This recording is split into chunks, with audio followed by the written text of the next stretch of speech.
Indonesia saudara, mereka ada Jokowi. Bila datang saja pandemik COVID-19, apa Jokowi buat? Dia hapuskan gaji minimum. Orang Indonesia gelabah. Mereka kata habislah, lepas ini kita dapat pendapatan kita tak sampai 1 juta rupiah satu bulan. Tetapi tuan-tuan, walaupun gaji minimum ini dihapuskan oleh Indonesia, orang Indonesia yang dulu bekerja di Malaysia kerana mengharapkan pendapatan yang lumayan di Malaysia ini tuan-tuan, hari ini saudara, mereka ditawarkan gaji yang lebih besar di negara mereka sendiri tuan-tuan. Mereka dah balik ke Indonesia, ramai yang balik. Dan walaupun mereka tidak ada minimum wage, tidak ada gaji minimum, tuan-tuan, orang yang masuk melabur di Indonesia telah memberikan gaji yang sepadan dengan mereka punya skills, dengan kemampuan mereka dalam bidang masing-masing tuan-tuan. Kita dulu yang mencadangkan supaya dibuat high speed rail, betul tak betul? Tapi sedih saudara, akhirnya Indonesia dulu yang menyiapkan high speed rail. Hari ini saudara, dulu kita boleh bangga dengan Putrajaya kita. Tetapi kalau kita tengok apa yang berlaku di Indonesia tuan-tuan, bangunan-bangunan baru yang mereka bakal buat menggantikan ibu negara Jakarta jauh lebih hebat saudara di Kalimantan berbanding dengan Putrajaya kita. Ini berlaku tuan-tuan sebab kita gagal meletakkan pemimpin yang betul menjadi kerajaan dalam negara ini. Akibatnya saudara, kita tengok Hyundai lari pergi ke Indonesia, Tesla lari pergi ke Indonesia. Kita lihat even Alibaba pun pindah pergi ke Indonesia. Dan banyak syarikat-syarikat besar yang dulu menjadikan Malaysia destinasi pelaburan utama mereka, mereka telah lari meninggalkan negara kita tuan-tuan. Itu sebab kestabilan itu sangat penting. Bila kita silap memangkak tahun 2018, apa sudah jadi pada negara kita? Kita undi sekali tuan-tuan, tetapi Allah Ta'ala bagi kita 3 orang Perdana Menteri. Cuba bayangkan kalau 19 hari bulan ini tuan-tuan tak bangkah lagi Wabi Kohilen ini sebagai calon, sebagai wakil rakyat tuan-tuan di Parlimen Batu ini. Tak mustahil bila ada undi berbelah bagi. Ada yang masih lagi nak beri undi pada BN, alhamdulillah. Ada yang tak sanggup nak bagi BN, terpedaya lagi dengan Tora datang lagi. Kenal Tora? Kenal Tora? Siapa Tora? Rafizi. Hari ini datang dengan formula baru. Padahal hari ini tuan-tuan sangat jelas, bila dia declare aset dia dalam usia dia yang begitu muda, tiba-tiba boleh ada aset berapa juta tuan-tuan? 17 juta. Padahal kita lihat invoke rugi, betul tak betul?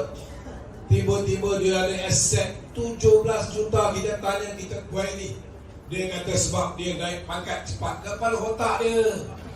Hari ini semua terbongkar tuan-tuan. Kita tunggu bila SPRM nak siasat Hafiz Ramli. Betul tak betul? Betul. Kita juga tunggu kalau dulu lembaga Asia Dalam Negeri, Gina anak Datuk Seri Najib kahwin dengan anak seorang jutawan bilioner daripada Kazakhstan. Bila dia kahwin, mak mentua hadiahkan dia sebuah rumah. Kerana hadiah-hadiah perkahwinan, dia kena cukai pendapatan sampai 10 juta lebih tuan-tuan. Zalim tak zalim? Saudara, hari ini kita tanya lembaga hasil, bila nak siasat Rafizi Ramli ini?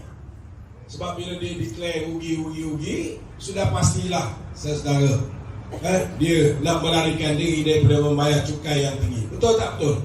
Hari ini bila nak pilihan raya, dia takut orang pelik. Kenapa lepas pilihan raya dia boleh jadi kaya raya, tiba-tiba dia declare aset yang begitu tinggi, 17 juta lebih kurang tuan-tuan. Itu pun kita tak boleh nampak lagi. Saudara, hari ini ada orang lagi yang percaya dengan janji-janji manis Rafizi ini. Hari ini ada orang lagi yang masih lagi kata, dia kata apa? Kita dah cuba bagi pada Mahathir, gagal. Kita dah bagi kepada Muhyiddin, lebih gagal. yang belum jadi Perdana Menteri cuma Anwar Ibrahim seorang je. Apa kata kali ni kita bagi can ke Anwar Ibrahim? Mampus tuan-tuan. Tuan-tuan nak jadi kan Anwar Ibrahim sebagai calon Perdana Menteri? Saudara, kalau Anwar jadi Perdana Menteri tuan-tuan, benda yang sama. Sebab apa? Sebab masa Mahathir jadi Perdana Menteri, timbalan Perdana Menteri siapa? Wan Azizah. Wan Azizah tu siapa? Bini dia. Betul tak betul? Bila Mahathir salah guna kuasa, bila Mahathir menggunakan institusi kehakiman, lantik orang sesuka hati, ada Anwar Ibrahim tegur? Tak ada. Bila Mahathir jual aset tabung haji, ada Anwar Ibrahim tegur? Tak ada. Bila mereka jual aset IHH, saudara, bila nak macam mana cara nak diversify our source of income, nak mempelbagaikan sumber pendapatan, mereka blur, tak tahu nak buat macam mana. Jadi apa yang Pakatan Harapan buat? Nombor satu tuan-tuan, dia jarah duit Petronas. Zaman BN kita cuma minta dividen daripada Petronas, kita dapat lebih kurang 17 bilion sebelum kita serahkan pada Pakatan Harapan. Tuan-tuan, pada tahun 2018 saja PN jarah duit Petronas 54 bilion. Lepas tu naik lagi tuan-tuan. Kemudian tak tahu macam mana nak cekal duit, nak membayar gaji pekerja, kaki tangan awam. Tak tahu macam mana nak uruskan pembangunan negara. Apa dia buat? Dia jual aset khazanah, aset IHH contohnya. Ini pembekal sistem perkhidmatan kesihatan nombor 2 terbesar di dunia. Tetapi apa jadi tuan-tuan? Kalau dulu zaman kita, dalam zaman Datuk Seri Najib, dia lipat gandakan aset khazanah. Kita lihat apa yang berlaku tuan-tuan. Kita lihat zaman Mahathir dan juga Lim Guan Eng. Aset ini tuan-tuan, kalau dulunya pemegang saham terbesar ialah Khazanah Malaysia, tetapi ianya telah dijual kepada Mitsui Jepun tuan-tuan. Lagi apa dia buat? Dia pinjam duit. Tetapi bila Mahathir pergi ke Jepun, nak pinjam duit dengan Jepun, Jepun tanya dia balik, kamu nak pinjam duit ni bukan kita tak boleh nak bagi, tapi kamu nak pinjam duit, kamu kena ada fixed income. Apa fixed income yang kamu ada? Kamu ada GST. Dia tak boleh jawab. Sebab apa? Sebab bila dia perintah, perkara pertama dia buat, dia hapuskan GST. Betul tak betul tuan-tuan? Ini bodohnya dia salah. GST ni dia orang boleh dapat lebih kurang 4 bilion setiap bulan. Yang itu dia hapuskan dulu tuan-tuan. Jadi bila Jepun tak nak bagi pinjam, apa Mahathir buat? Mahathir terbitkan Samurai Bond. Kemudian dia pergi ke China, dia terbitkan Panda Bond. Dia buat hutang. Itu sebab dia kata, saudara, zaman Datuk Seri Najib banyak hutang. Sebenarnya tuan-tuan, zaman kita serahkan kepada dia hutang negara suku pertama tahun 2018 hanya tinggal 48%. Hari ini hutang negara sudah cecah 64%, tuan-tuan. Kau ada bagi lagi 5 tahun kepada Pakatan Harapan, dah mampus. Habis dijual dia. Dia tidak ada ilmu, dia tidak ada, betul dia pernah jadi Menteri Kewangan, tapi Menteri Kewangan masa tu dia masih muda, masa tu dia masih lagi otak geliga, masa tu dia masih lagi boleh berfikir dengan waras, tuan-tuan. Tapi nak kata waras pun taklah berapa waras. Sebab bila berhadapan dengan kegawatan ekonomi tahun 1987, apa idea-idea dia yang bernas untuk mengatasi masalah ekonomi? Nombor 1, non-performing loan daripada 6 bulan dia singkatkan menjadi 3 bulan. Apa jadi? Orang yang berhutang kat bank, kalau dulu 6 bulan tak bayar, baru masuk blacklist. Betul tak betul? Bila datang polisi yang diikut IMF ni saudara, maka apa yang berlaku? 3 bulan tak bayar hutang, sudah masuk blacklist tuan-tuan. Kita lihat juga, dia naikkan interest rate. Bila naikkan interest rate, orang yang pinjam dengan kredit kad, yang ada hutang kredit kad, tiba-tiba tuan-tuan kena bayar berlipat kali ganda. Saudara, berlipat kali ganda banyak yang gulung tikar. Pada ketika itu ramai dibuat oleh Anwar Ibrahim. Bila mana pecat dia, mana suntik stimulus package. Bila mana suntik stimulus package pun satu hal juga. Dia suntik stimulus package ini tuan-tuan yang menguntungkan anak-anak dia. Dia ambil 1.2 bilion duit Petronas, dia cover syarikat milik syarikat perkapalan milik anak dia. Itu je yang dia orang tahu. Hari ini itu sebab dia cakap dia nak jadi Perdana Menteri. Kita tanya dia, apa yang dia nak buat kalau dia jadi Perdana Menteri? Dia kata, saya akan pastikan gaji saya akan potong. Saudara, mengundi di sini sangat penting. Sangat penting tuan-tuan. Saya tahu UMNO juga meminta supaya kita meletakkan calon UMNO di Parlimen Batu ini. Memang kita tak nafikan UMNO pun kalau boleh kita nak bertanding di sini. Namun parti sudah pastilah kita kena pastikan bahawa perwakilan kita yang akan bertanding atas tiket Barisan Nasional ini mestilah daripada latar belakang yang pelbagai. Ada di antaranya daripada UMNO 119 orang bertanding. Ada di antaranya daripada MCA 44 orang bertanding. MIC berapa Datuk? MIC tuan-tuan hanya 10 je. Dan sudah pastilah salah satu tempat yang difikirkan sesuai oleh kepimpinan parti ialah supaya kerusi di Batu ini diberikan kepada MIC. Ada juga yang dah tunggu nak jadi ahli kepada BN berpuluh tahun tak dapat. Kali ini alhamdulillah Friends of BN daripada Bakal Sakti juga menjadi calon kita di Nibung Tebal, Datuk Seri S. Tanafir. Kita juga ada calon daripada PCM. Kita juga ada calon daripada BN friendly yang lain tuan-tuan. Saudara, inilah pemuafakatan kita. Ramai yang tak faham. Saya ambil contoh Pilihan Raya 2018.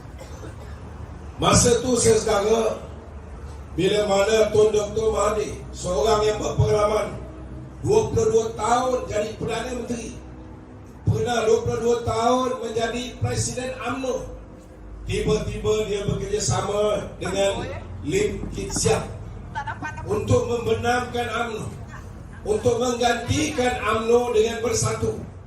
Tuan-tuan, usaha ini telah berjaya menarik ramai rakyat Malaysia.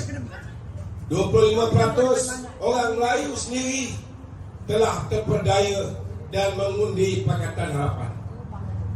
97% masyarakat Tionghoa tuan-tuan telah mengundi Pakatan Harapan, dan quite a significant figure juga daripada masyarakat India telah mengundi Pakatan Harapan.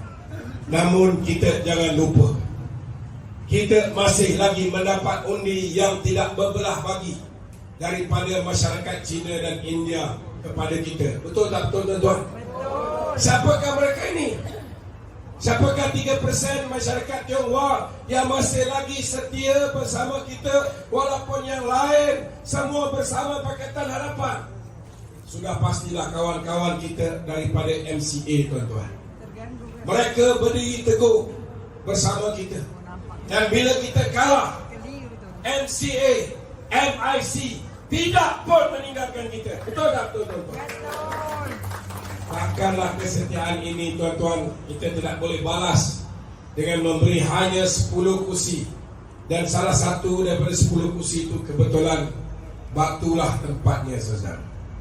Saudara, kita dah berkawan semenjak sebelum merdeka lagi. Kita sama-sama tuntut kemerdekaan. Bukan Tengku Abdul pergi seorang ke London. Dia bawa bersama dia Tun Sabatan. Dia bawa bersama dia. Itu tuan-tuan menjadi ramai terperdaya. Ramai terperdaya dengan apa yang dikatakan oleh Tun Dr. Mahathir, oleh Tony Puah, oleh Lim Guan Eng. Akhirnya tuan-tuan, untuk menyebabkan mereka ini memberikan sokongan lagi kepada Pakatan Harapan. Mereka mengemukakan 60 janji. Daripada 60 janji ini tuan-tuan, hanya satu je yang berjaya mereka tunaikan, iaitu menghapuskan GST. Bila GST dihapuskan, saudara, kita bukan hanya hilang pendapatan tetap. Perbezaan antara SST dan GST ni tuan-tuan, 30 bilion kehilangan. Menyebabkan bukan hanya janji-janji mereka tidak boleh ditunaikan. Saudara, apa yang Datuk Seri Najib bagi sebelum ini, kita bagi bantuan PRIM. Mula-mula kita bagi 500, naik 600 setengah, naik 900 setengah, last kali 1,200. Kalau menang 2018, kita naikkan kepada RM2,000. Betul tak betul? Bila kita kata nak naikkan RM2,000, saudara, bateri kong apa ni? Lim Buan Eng pun kata apa? Kita pun akan bagi RM2,000 kalau kita memerintah. Dapat tak dapat? Ada dapat? Yang tuan-tuan dapat berapa? RM30. Itu je tuan-tuan. Saudara, bukan setakat bantuan awal persekolahan mereka potong, bukan setakat bantuan kepada nelayan. Sebelum itu kita bagi subsidi diesel. Sebelum itu kita bagi bantuan enjin motorbot melalui program 1MDB. Sebelum itu kita bagi motorbot melalui program Satu Azam Mardi. Kita bagi nelayan-nelayan yang tak nak bawa balik mendaratkan ikan di jeti-jeti yang ditetapkan oleh kerajaan, kita bagi subsidi mendaratkan ikan lagi. Untuk pesawat padi, setara menunggu hasil tuaian, tanam-tanam tak ada pendapatan 3 bulan, kita bagi 200. Saudara, untuk penoreh getah bulan 11 macam ni, musim hujan nak menoreh macam mana? Kita bagi bantuan awal persekolahan ini, kita bagi bantuan musim tengkujuh, kita bagi 200. Macam-macam bantuan kita bagi. Tak kira lah klinik rakyat satu Malaysia ke, kedai rakyat satu Malaysia ke, macam-macam satu Malaysia kita bagi. Tetapi bila hapus GST tuan-tuan, walaupun mereka memohon belanjawan yang lebih tinggi daripada zaman Datuk Seri Najib, akhirnya satu persatu ditarik, satu persatu dipotong, rakyat merana dan ramai terasa diri mereka dikencing. Betul tak betul tuan-tuan? Tapi yang sedih hari ini tuan-tuan, pengalaman pahit 2018 masih belum hilang lagi. 2018 cendekiawan cerdik pandai kita yang boleh menggunakan otak mereka, boleh berfikir sama ada apa yang diperkatakan oleh pembangkang ini betul-betul. 2000 kepada hanya 50.8%. Dan sebelum kita serahkan kepada Mahathir pada 9 Mei 2018, pada ketika itu tuan-tuan, hutang negara dah begitu rendah, iaitu 48%. Tapi nak buat macam mana? Doktor, lawyers, profesor, guru-guru yang boleh cek di laman web Bank Negara, atau tak percaya dengan apa yang diberikan oleh Bank Negara, mereka boleh cek dengan IMF, mereka boleh cek dengan World Bank. Tiba-tiba tuan-tuan jadi bodoh tak tentu pasal. Tiba-tiba percaya bulat-bulat apa yang difitnah kepada kita. Sebenarnya tuan-tuan, negara ni paling teruk, paling buruk prestasi hutang negara ni bila? 1986. Masa tu tuan-tuan, hutang negara 103.4% berbanding GDP kita. 1986, siapa Perdana Menteri pada ketika itu tuan-tuan? Siapa? Mahathir. Ada kita bankrupt? Kita tidak bankrupt pada ketika itu. Tuan-tuan, kalau hutang negara sampai 103.4% berbanding GDP, kita tak bankrupt. Bagaimana mungkin tinggal 48% kita boleh bankrupt? Tapi ada yang percaya. Ada yang kata, oh, kita tak boleh sukat hanya kepada hutang negara. Kita kena tengok prestasi pertumbuhan ekonomi negara juga, pendapatan kita. Tuan-tuan, buruk sangat ke pertumbuhan ekonomi Malaysia pada ketika itu? Saya nak beritahu tuan-tuan, Malaysia 2017 pertumbuhan ekonomi kita nombor 3 terbaik di dunia. Nombor 1 siapa? Filipina 6.9%. Nombor 2 siapa tuan-tuan? Nombor 2 saudara ialah negeri China 6.7%. Malaysia berapa persen? Malaysia nombor 3 5.9%. Tapi ada orang tuan-tuan tiba-tiba jadi bodoh tak tentu pasal, percaya kita nak pegang. Saudara, pertumbuhan ekonomi Malaysia zaman Datuk Najib 9 tahun ni saudara, kita potong Singapura 3 kali. 3 kali tuan-tuan. Tapi sejak diambil alih oleh Mahathir tuan-tuan, bukan setakat kita ditinggalkan oleh negara-negara jiran, malah lebih menyedihkan tuan-tuan, prestasi ekonomi Indonesia jauh lebih baik berbanding dengan Malaysia tuan-tuan. Sedih tak sedih kita ni? Sedih tak sedih? Sedih.